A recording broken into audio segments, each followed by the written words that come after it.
భగవద్గీత 18 అధ్యాయములు 700 శ్లోకముల తాత్పర్యమే ఈ సంపూర్ణ భగవద్గీత.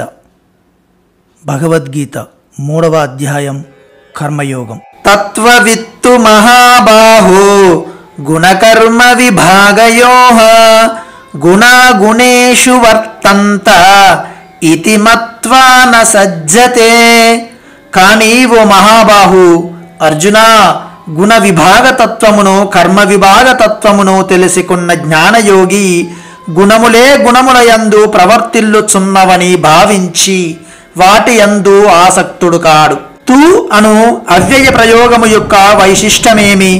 27వ శ్లోకమున వర్ణింపబడిన అజ్ఞాని యొక్క స్థితికిని జ్ఞానయోగి యొక్క స్థితికిని మిక్కిలి అంతరము గలదు. దీనిని వివరించుటకే తు అను అవ్యయ ప్రయోగము చేయబడినది. గుణ విభాగము కర్మ విభాగము అనగానేమి? ఈ రెండింటి తత్వములను తెలుసుకొనుట అనగానేమి? పూర్వ శ్లోకమున ప్రస్తావింపబడిన సత్వ రజస్తమో గుణముల కార్యరూపములైన 23 తత్వముల యొక్క సముదాయమునే గుణ విభాగమని అందురు. అంతఃకరణమునందలి సాత్విక రాజస తామస భావముల సంబంధముచే కర్మలు కూడా సాత్విక రాజస తామసములు అను 3 భేదములతో గుర్తింపబడును. ఆయా కర్మల సంబంధమును అనుసరించి మనుష్యులు కూడా సాత్విక రాజస తామస భేదములతో గుర్తింపబడుదురు. ఈ గుణవృత్తులు కూడా గుణ విభాగములో అంతర్గతములే. పైన పేర్కొనబడిన గుణ విభాగము ద్వారా వేరువేరు క్రియలు చేయబడుచుండును. వీటి వివరణము పూర్వ శ్లోక వాక్యయందు కావింపబడినది.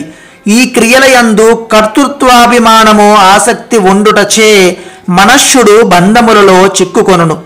ఈ సమస్త క్రియా సమూహమునే కర్మ విభాగము అందురు.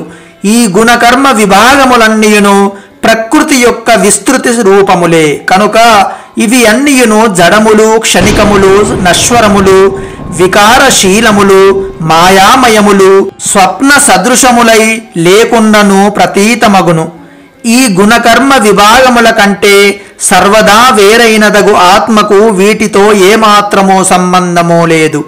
ఆత్మ సర్వదా నిర్గుణము, నిరాకారము, నిర్వికారము, నిత్యశుద్ధము, ముక్తము, జ్ఞాన స్వరూపము అని ఈ తత్వమును చక్కగా ఎరుంగుటయే గుణకర్మ విభాగ తత్వమును చక్కగా ఎరుంగుటయగును.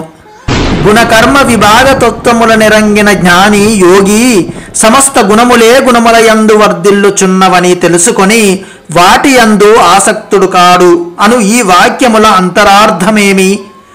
ఈ గుణకర్మ విభాగ తత్వముల నిరంగిన సాంఖ్యయోగి శరీర మనోబుద్ధీంద్రియాదుల ద్వారా జరుగు ప్రతి క్రియయందును గుణముల కార్యరూపములైన మనోబుద్ధీంద్రియాదులు అనడి కరణములే గుణముల కార్యరూపములైన తమ తమ విషయముల యందు వర్తించుచున్నవనియు వీటితో తనకు ఎట్టి సంబంధము లేదనియు భావించును.